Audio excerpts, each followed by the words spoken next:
Assalamualaikum warahmatullahi wabarakatuh.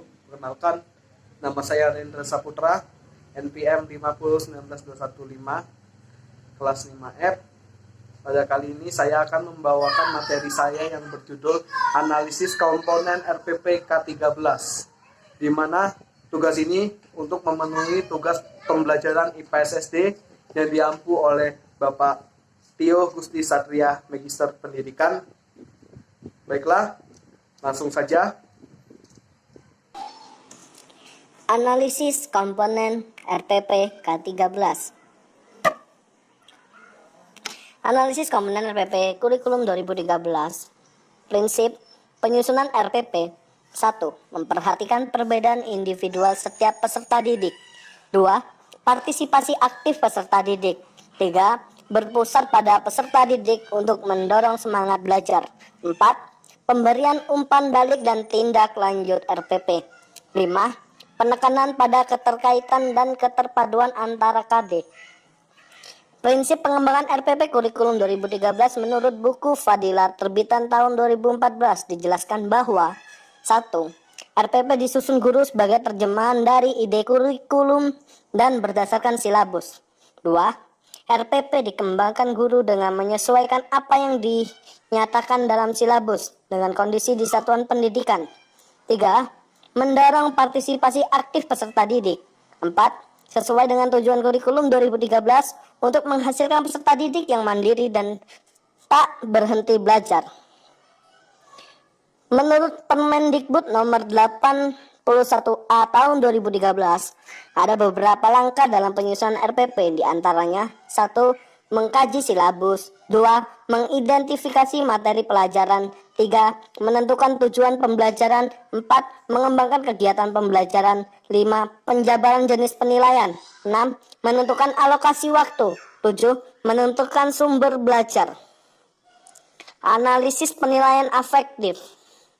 Penilaian afektif dalam pembelajaran tematik masa pandemi COVID-19 telah dirumuskan oleh guru kelas 5 SD Negeri Kecamatan Baki di dalam silabus dan RPP. Perencanaan penilaian tersebut meliputi penentuan aspek yang dinilai, pemilihan teknik penilaian, dan pembuatan instrumen penilaian.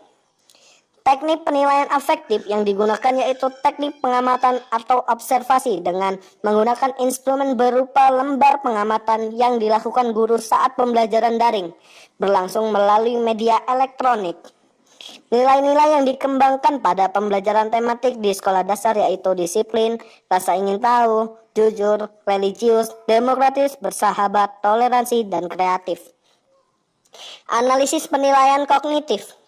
Menurut Piaget, proses belajar secara garis besar sebenarnya terdiri dari 3 tahapan, yakni 1. Asimilasi, 2. Akomodasi, dan 3. Ekuilibrasi.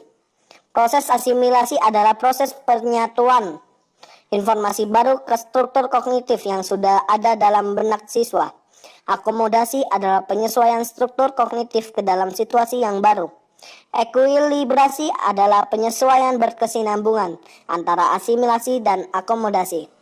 Ada beberapa konsep yang perlu dimengerti agar lebih mudah memahami teori perkembangan kognitif atau teori perkembangan Piaget, yaitu sebagai berikut. 1. Intelijensi. 2. Asimilasi dan akomodasi. 3. Skema. 4. Ekuilibrasi. 5. Adaptasi. 6. Pengetahuan figuratif dan operatif. Analisis penilaian psikomotorik.